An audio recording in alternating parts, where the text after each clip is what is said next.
Hey, Wiggle here. It's been a little while. Everybody in the house been kind of run down a little under the weather. So we're taking it easy on doing the videos and stuff. But today I'm thinking about doing a little spring planting. And I'm out here in the food forest, and I got this swale terrace ditch in the valley. You see all this evening primrose and stuff. We're going to clean all this stuff up and burn it off.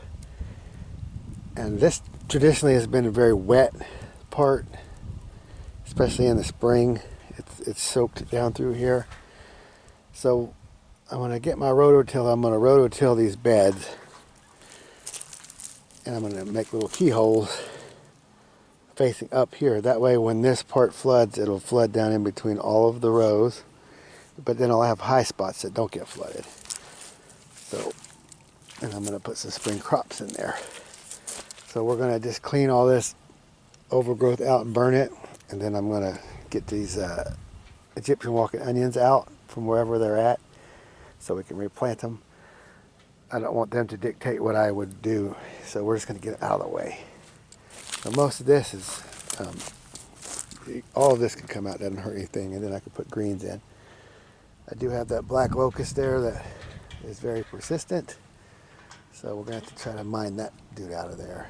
And then this whole, I'm going to turn this whole hump and everything into like a floodplain. And you can see where it drops off, and it's even wet down there.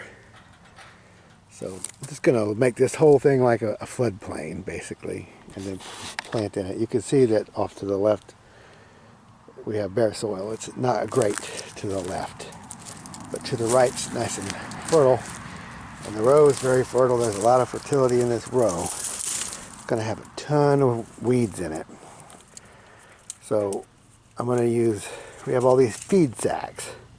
So I'm going to make my little keyhole beds, like this little raised beds coming off of that ridge back this way, and then in between there where the walkways will be, I'm going to get feed sacks, put manure in them, enough to hold them in place, and just kind of stack them out just like a ground cover to help control the weeds. That way we'll just have to weed the grow beds. So we have a lot to do. So we're going to use a rake and some torch work to get this all cleaned up. It's definitely a mess. So I'll update you as we get a little done.